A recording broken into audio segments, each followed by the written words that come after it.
Some Nonsense About a Dog by Harry Esty Dounce. But the dog that was written of must have been a big dog. Nibby was just a comfortable lapful, once he had duly turned around and curled up with his nose in his tail.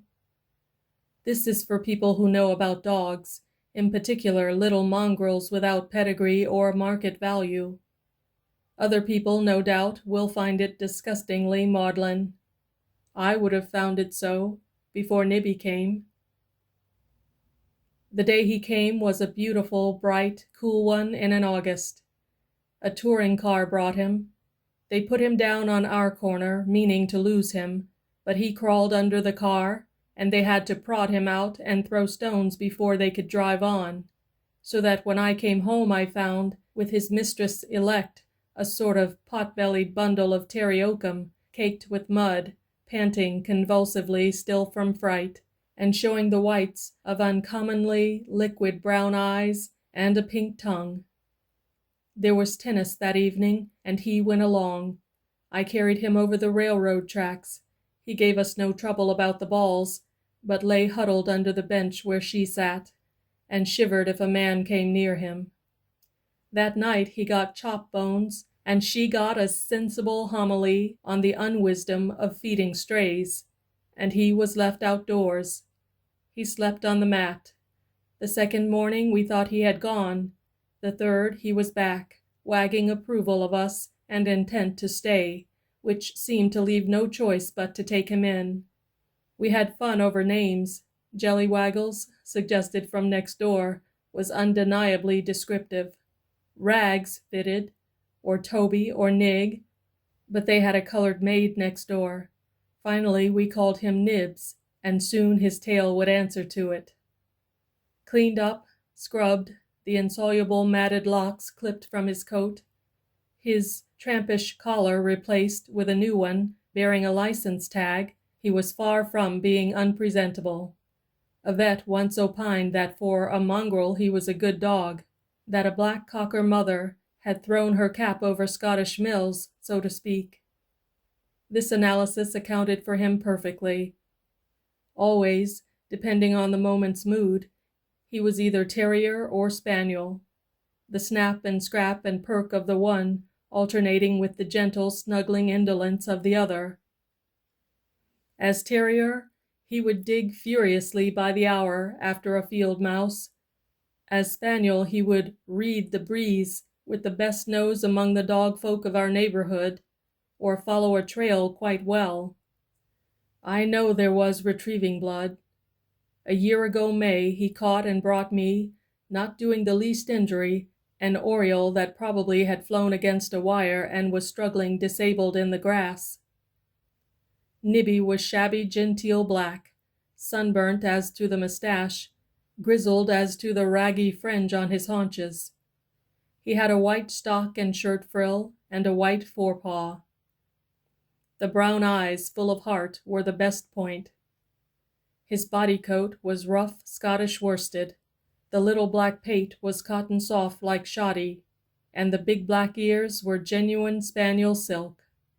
As a terrier, he held them up smartly, and carried a plumy fishhook of a tail. As a spaniel, the ears drooped, and the tail swung meekly, as if in apology for never having been clipped. The other day, when we had to say goodbye to him, each of us cut one silky tuft from an ear, very much as we had so often when he'd been among the burdocks in the field where the garden is. Burrs were by no means Nibby's only failing. In flea time it seemed hardly possible that a dog of his size could sustain his population. We finally found a true fleabane, but, deserted one day, he was populous again the next. They don't relish every human. Me they did. I used to storm at him for it, and he used, between spasms of scratching, to listen admiringly and wag. We think he supposed his tormentors were winged insects, for he sought refuge in dark clothes closets, where a flying imp wouldn't logically come. He was willful, insisted on landing in laps, when their makers wanted to read. He would make advances to visitors who were polite about him. He would get up on the living room table, why and how, heaven knows, finding his opportunity when we were out of the house, and taking care to be upstairs on a bed, white, grimeable coverlets preferred, by the time we had the front door open. I used to slip up to the porch and catch through a window the diving flourish of his sinful tail. One of his faults must have been a neurosis, really. He led a hard life before we took him in, as witnessed the game hind leg that made him sit up side-saddle fashion, and 2 such scars on his back as boiling hot grease might have made.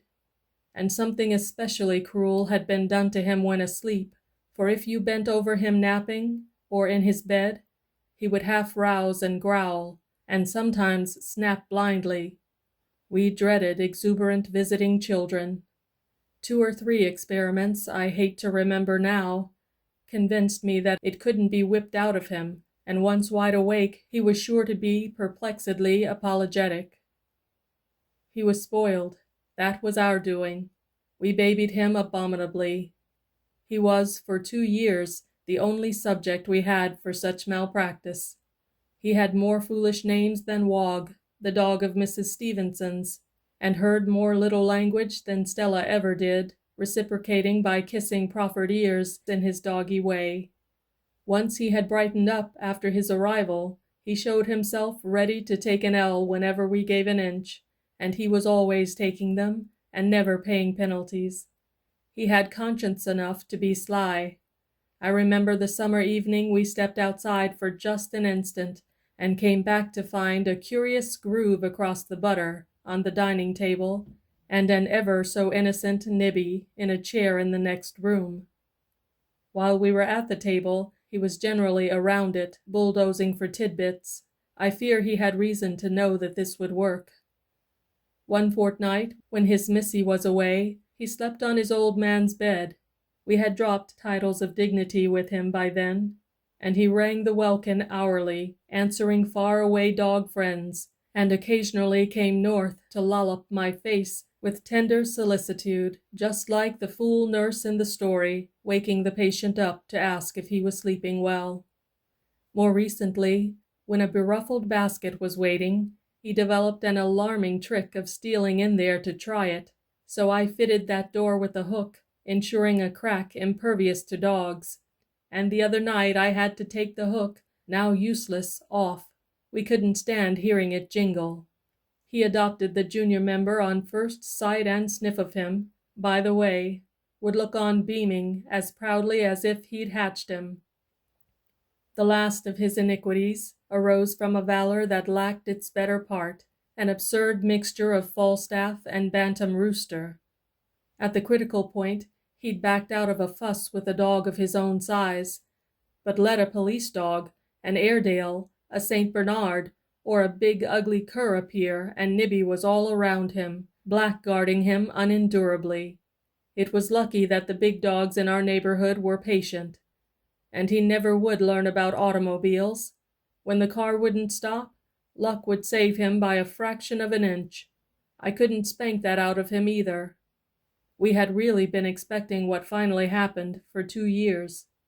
That's about all. Not too much, I'm afraid. A decent fate made it quick the other night, and clean and close at hand. In fact, on the same street corner where once a car had left the small scapegrace for us. We tell ourselves how glad we are it happened as it did, instead of an agonal ending such as many of his people come to. We tell ourselves we couldn't have had him forever in any event, that someday, for the junior member's sake, we shall get another dog.